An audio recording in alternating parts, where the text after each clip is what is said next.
1999, a very magical year in pop music. At least, if you're an old millennial like me. But god damn it, this is a year I just have so much nostalgia for because the stuff that was good was just so goddamn good. This was the year of Battle of Los Angeles, Californication, Enema of the State. The boy bands and the teen divas were all over TRL, and I was pretending I hated them, you know, because I was an edgy rock boy. But when nobody was around, yeah, you better believe I was like, oh, you people, can't you see, can't you see? And don't even act like you weren't either. It's been 21 years. No one is going to judge you now. Let it go, little sunflower. I mean, to be fair, it was by no means a perfect year. In fact, a lot of the more regrettable trends of the early 2000s were just about to kick into high gear. But to me, through my 8th grade, Futurama-tainted, Surge soda-soaked, rose-tinted glasses, it was a blast. To me, 1999 sounds like You Get What You Give, Praise You, Steal My Sunshine, and of course, the song that every stupid 8th grader of the time just could not get enough of back in the day. Yeah, this lovely little ditty about the birds and the bees and the monkeys. No, I'm not taking the suit off for this video, get used to it. Is definitely one of the more juvenile hit songs of 1999, and this was literally the year of juveniles, so that should tell you something. But this song hit it big, and especially if you were young and or immature enough to get a giggle out of this, that melody and those lyrics are just stuck in your head for all eternity. Unless you're like me and you just suck. Had enough of two-hand touch. This is a funky town level earworm.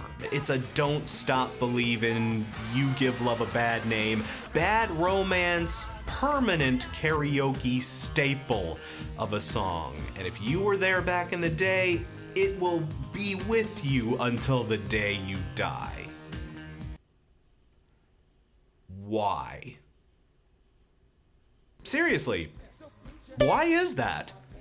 I mean, sure, it's a good enough song, I guess, but what is it that has given it so much staying power? What is it about this track specifically that made it stick around? I put this to a poll on my socials, and it was almost like I didn't even have to ask, but you look back at the song during its time, and it honestly wasn't really that big of a deal. It won a few scant international awards, but it was barely even nominated for anything here in the States. The Grammys didn't even touch it. Then again, I get why.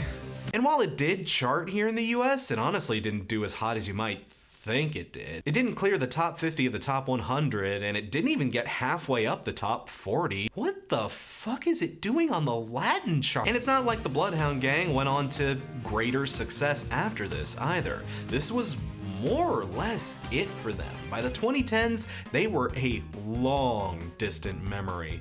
By the time more interesting and clever comedic acts like Garfunkel and Oates, Flight of the Conchords, and even The Lonely Island, Bloodhound Gang had been a long distant memory. And it feels like people were just eager as all hell to forget they'd even heard about this band. Bloodhound Gang just couldn't make it happen long term. They're not really a band worth remembering. Although now that I've said that, every last hanger-on is going to be up in my mentions about how one fierce beer coaster defined a generation or whatever. No. To the public at large, at least, one touch was plenty. But that touch has lingered on for well over 20 years now, so there's gotta be something there. What was it that kept this song, if not a formal, recognized classic, at least an everlasting memory to the public at large? And Why couldn't they follow it up? I wanted to figure out what that was all about, and apparently you guys did too, so let's do it like they do on the Discovery Channel. By which I mean we'll be fast and loud and put it all on the line. We may even end up naked and afraid, and while it might be a dirty job, at least we aren't doing it during Shark Week. Shark Week! No, I promise I'm not gonna put you people through that again. I promise. I promise. But man, you know, the weird thing is, now that I'm looking back on it, I probably shouldn't have even put this song on the poll because, man, a band like Bloodhound Gang, they almost defy analysis. I mean, one of the higher goals of music criticism is to break down what makes songs meaningful, what gives them value, what is it about this work or works that means we should appreciate it, means we should take it seriously. And that's the thing, people. The Bloodhound Gang, they are not to be taken seriously. The drummer from the Vipers only got one R. The drummer from the Vipers only got one R. Watch it go right to your thighs. Copperfield, Copperfield. You just killed the lovable star of the hit comedy Scary Movie. At all. Started in 1988 by high school buds James Moyer Franks and Michael Bowe, the band went out of their way to be just as insipid as they could possibly be. Just everything about this band is dumb. Everything. From their stage names, to their album titles, to their artwork, to even their song titles and lyrics, as demonstrated by gems such as Rip Taylor is God. You're pretty when I'm drunk. The evils of placenta hustling. A lap dance is so much better when the stripper is crying. Kiss me where it smells funny. Diarrhea, it runs in the family. My dad says that's forbidden. Okay, I could go on all day. You people get the idea, right? It was basically goofy, edgy shit, just for the sake of being goofy, edgy shit. And hey, goofy, edgy shit, that was a big thing in the 90s. Bands like Primus, Squar, Butthole Surfers, even more mainstream acts like Cake and Green Day, all of them liked to play up the angle at least a little.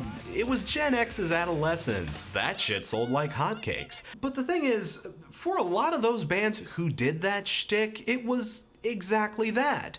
Shtick, an image, a gimmick, you know? I mean, Primus would call their albums weird and gross stuff like Pork Soda and Sailing the Seas of Cheese, but then you'd put the actual album on and it'd be like,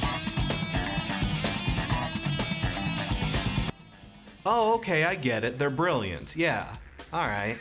The bands that survived the 90s Idiot Brigade, they had something else going on. They were either crazy good musicians or excellent out there songwriters, or the weirdness itself was just so bizarre and mind-bending that it just deserved to exist on strangeness alone. There was something that made the goofiness unique in a lot of these bands.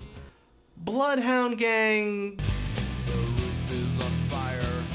it was just stupid, just to be stupid. It's stupid in the most basic and uncreative way. Most of the other bands, they were just playing stupid. Bloodhound Gang?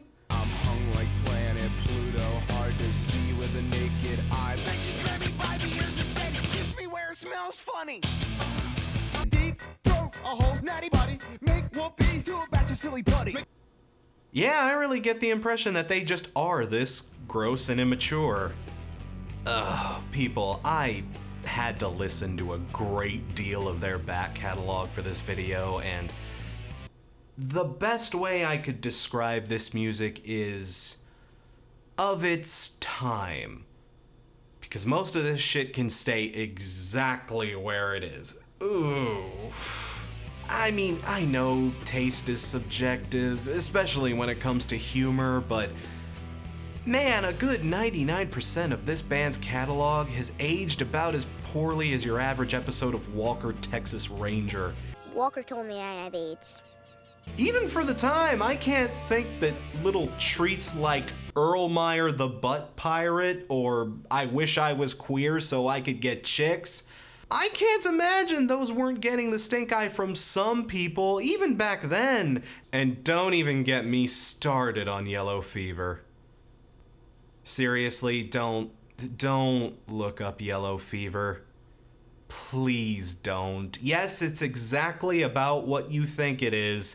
And yes, it's exactly as bad as you think it is. Just don't. Why would you write a song like that? Usually when I do these I love this song episodes, it's about a band or an artist that I feel either got overlooked and could use a bit more exposure, or is just really that awesome and I feel like they should continue being celebrated. I often like to use this series as a small window to get you to explore more of a band.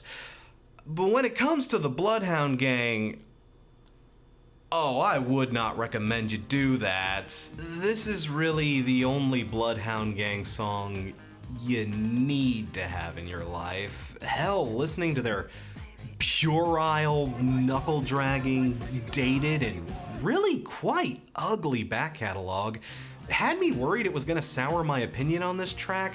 I mean, I don't know, maybe the song doesn't hold up. It is 21 years old, and it's not even the most celebrated track from the 90s. Maybe it really is just dated edgelord trash, and it should be left in the basement with all your Jackass DVDs and those Xbox games you don't want to admit you bought back in the day. You and me, baby, ain't nothing but mammals, so let's do. Okay, thank God. Whew. No, this song still slaps. Holy shit, the instrumentation on this thing is just so good. Those drums are so punchy and precise, and that bass line, the way it modulates across the high notes and just completely carries the melody of the song. Ooh, God, I love a good song that's carried by its bass line. You know, stuff like Money, YYZ, Billie Jean, Schism. And this bass riff, yeah, I'd say it's up there too, man. It's just raw ass funk. And the perfect of the drums, everything about this just screams sex. And not like the romantic, affectionate, oh baby kind of sex either. No, this is straight up porno sex. It gets bigger when I pull on it. Welcome to the club, buddy. Hey, what the fuck? It's a whore! It's a horse stealing our lemons. But you get it, right? This song is less rhythm and more rhythm method. It just perfectly captures that bumping, pulsing feel that any good sex jam needs to have. It's honestly kind of shocking that a band this silly would have this kind of seriously great riffage in them. This is really good instrumentation. For them, at least, this is like head and shoulders above their usual output. Where the hell did this sudden burst of talent come from? Simple. The Pet Shop Boys. Yeah, all that awesome instrumentation I just praised, not even technically theirs. It's a sample. I mean, now that I'm playing it for you, you totally hear it, right? You and me, baby, ain't nothing. Did that ruin it for you? Does that kill the track? Have I spoiled the magic? I'm sorry, but yeah, this is totally just a reworking of an old Pet Shop Boys B-side. That's it, you know? I mean, to be fair, the Bloodhound Gang actually did stuff like this all the time. They actually originally started out as a hip-hop duo, so yeah, sampling was a very heavily utilized part of their catalog. In fact, if there's ever been a riff from a Bloodhound Gang song you particularly liked,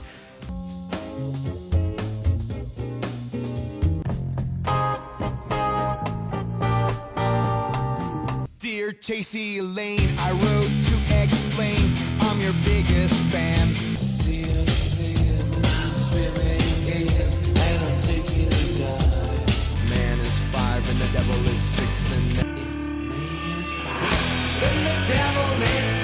again, I hate to spoil it for you, but chances are, yep, it's a sample. They loved their sampling, especially from old 80s electronica groups like Pet Shop Boys and Depeche Mode. But here's the thing about this, though. Play the original clip again. I mean, again, it's not bad by any means. Hey, this is a great little Pet Shop Boys tune. But the original track doesn't really evoke the right tone. The drums are way too complicated, and the bass is too robotic and stiff. But these guys reworked the riff in a way that strangely works. It's got more life, it's more fluid. The motion behind it is way more loose and carefree. There's nothing wrong with sampling if you can find a way, at least, to make the sample your own. And you know what?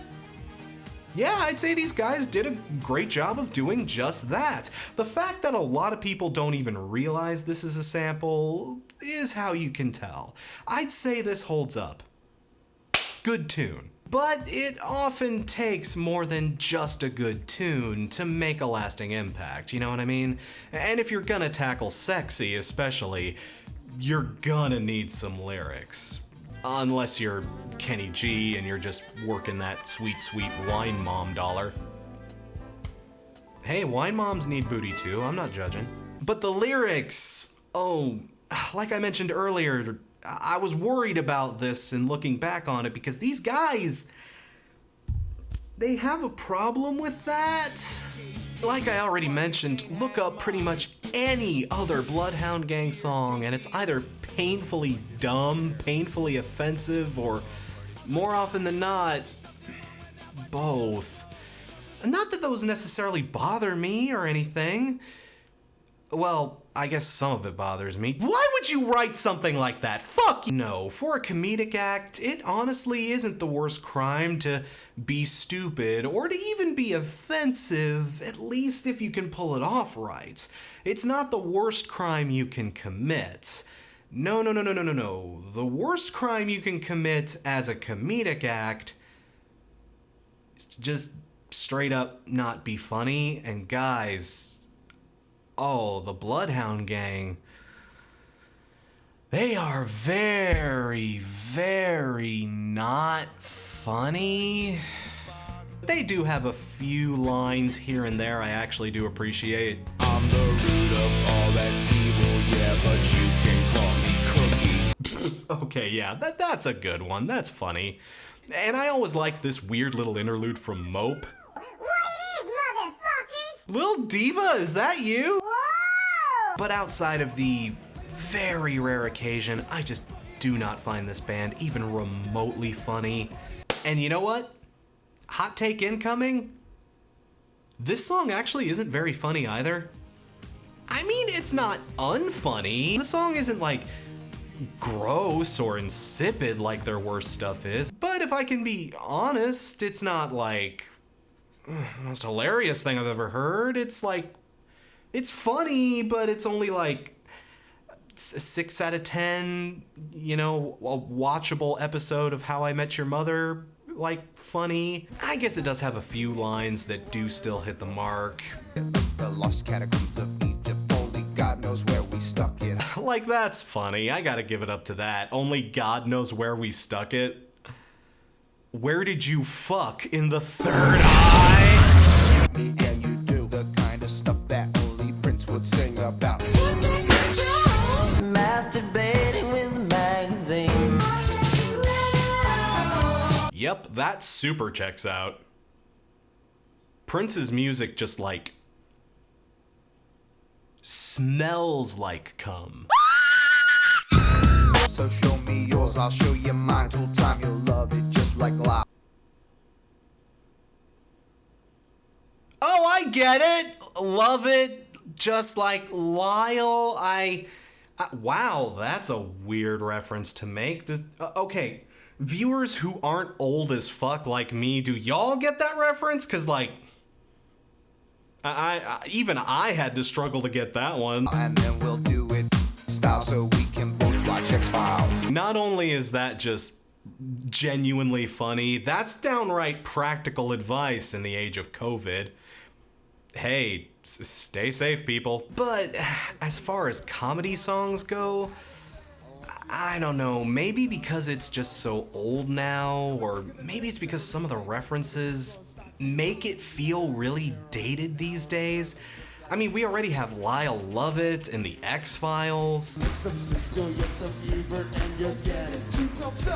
Siskel and Ebert riff. With as much as I do love those two, they've been gone a long time now. Hell, the crux of the entire chorus is entirely based around the Discovery Channel. And yeah, the Discovery Channel is still with us, but man, it is a far cry from what it was 20 years ago. I mean, that line worked back in the 90s, but today, if you tell somebody that, hey, we're gonna fuck like they do on the Discovery Channel, so we're gonna grow big beards and scream at each other in a garage about petty melodramatic bullshit? No thanks. Fuck, I've been in relationships like that. Even for a comedy song, it's got a lot of drawbacks, so yeah, again, I'm back at square one. It's a song that already feels pretty dated and is only gonna get more dated with the passage of time. Again, what is it that makes the song stand then? It's got a good melody, but it's not even an original hook. It's a little chuckle-worthy, but it's not like Amish Paradise or Lumberjack Song or even like Tribute or Pregnant Women or Smug or anything like that. It's not very sexy, it's not very funny, so what is it? So if I capsize on your thighs, high tide, B5, you sunk my battleship, please turn me on. Honestly, and I don't think some of you will believe me when I say this, but it's the vocals. Yes, really. And I do mean the vocals, not the lyrics necessarily. Please understand that distinction here. I mean, not that the lyrics are completely unimportant, but man, it's more the flow, the rhyming scheme, the actual word choice here, as opposed to the raw meaning of the words chosen. I mean, like I mentioned earlier, Bloodhound Gang actually started life as a hip-hop group. That hip-hop edge never left them. I mean, say what you want to about Jimmy Pop's lyrics. Believe me, you can say whatever the fuck you want to about Jimmy Pop's lyrics. Seriously, do not do a deep dive on Bloodhound Gang. I'm just warning you, you know, I like to research every band that I do long videos on like this, and just looking into this band's back catalog almost killed their appeal for me entirely. Just don't lay that pain on yourself. Say what you want to about his lyrics, but his ability to formulate those lyrics into appealing phrases with a tight and liquid flow.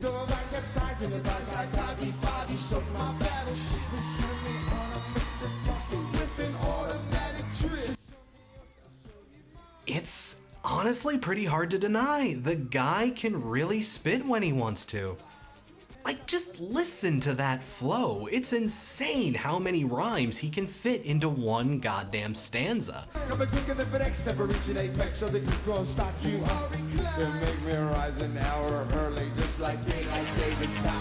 I mean, he's not Busta Rhymes or anything.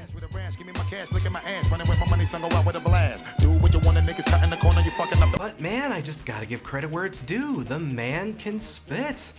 He really does understand what makes a good flow. This is gonna sound like the weirdest possible praise I can give to a song like this, especially given how not fond of the Bloodhound Gang I am, but man, this is a weirdly poetic song.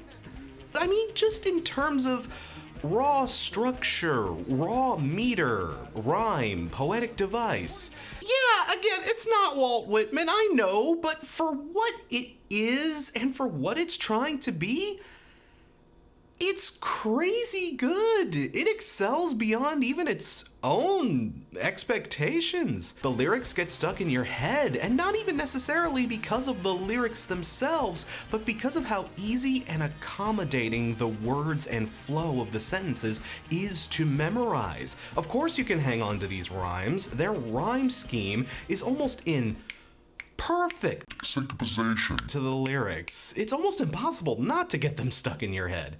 Many artists, damn good artists, spend their entire careers trying to make up a groove this infectious, and some of them never even come close. And these guys actually captured that in this stupid as all fucking hell song about boinking. Well, I call this song stupid, but that's just another area where this track in particular excels, especially in regards to most of their other catalog. This might be the least dumb song they ever wrote. And again, that should tell you the level we're working at here. Seriously, go check out almost any other Bloodhound Gang song. I must be a man, you let me eat your ass. By always picking on me.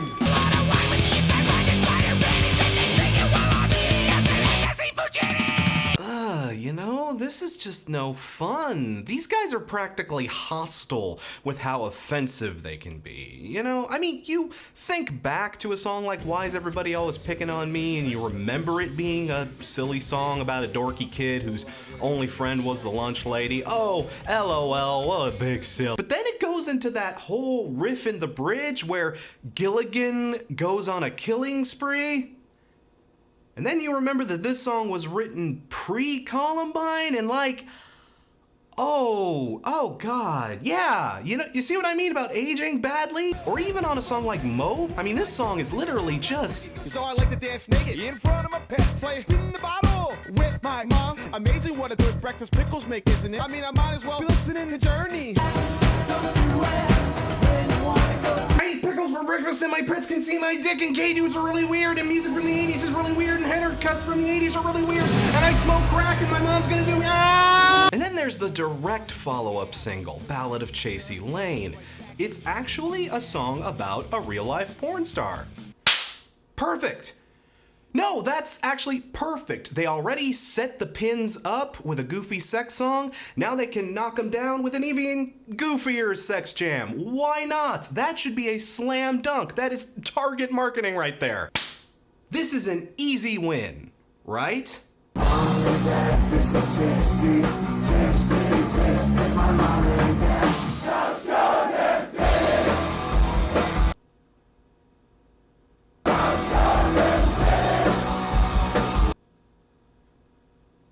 I don't even know, and I don't want to know. This is just... No, no. Also, while The Bad Touch wasn't exactly a sexy song, Ballad of Chasey Lane is practically an anti-sexy song. It's not so much about sex as it is about creepy, stalkery obsession. It's kinda fucking scary. It's structured like a fan writing letters to his favorite porn star, but then, when she doesn't respond, his letters get angrier and angrier and more indignant. I'll remind you, Chasey Lane is a real person, and they did not ask for her consent to write this track. Just laying that little tidbit out there for you. The dude just keeps getting angrier and more resentful with each passing rejection. He gets more insane, and he just goes crazier and crazier. Oh my God, it's Stan!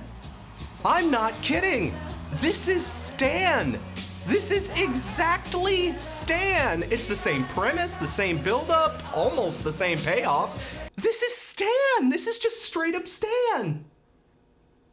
And this came out a year before the Marshall Mathers LP. And we know for a fact that Eminem was listening to the Bloodhound Gang when he was recording that record. We ain't nothing but mammals. Did the Bloodhound Gang inspire Eminem to write Stan? Would you fuck me for blow? You see my point here, right? These guys were a very in-your-face kind of band, but not in a fun way, especially with their earlier stuff. It was all so wannabe edgelord intense that a lot of the sillier and fun sides to this band were often just Would you fuck me for blow? overshadowed. Like, it's not fun. This is not usually a fun band. But Bad Touch? Yeah, this is like probably one of the very few songs in their catalog that is just genuinely, earnestly, nothing but good old, weirdly wholesome fun. It's not super try-hard, it doesn't have any moments where everything has to go all Basketball Diaries and shit. It's just goofy and fun from start to finish. It's not sexy, it's not funny, but it's way more clever than it has any right to be, and it's just fun. It reflects on how fun and carefree sex often is, at least when it's a good time. The Bloodhound Gang were just not a very fun band at the end of the day, and they certainly weren't a clever band, but by God, when they actually did put aside all the 90s edgelord bullshit for a change and just committed themselves to writing a catchy, fun, and just simple-ass good song, for at least one brief magical moment, they made it work. And even though this is not a band I admire, I'm not even sure this is a band I respect, frankly. I just gotta give props where they're due. This is a good track. And even with all its dated references and stuff that hasn't aged so well, I could see this song standing the test of time, because despite anything else they may have done, this song really does just nail it on the head. And at the end of the day, hey, you and me, baby, ain't nothing but mammals. I'm Crash Thompson, and I'll see you all in the next video.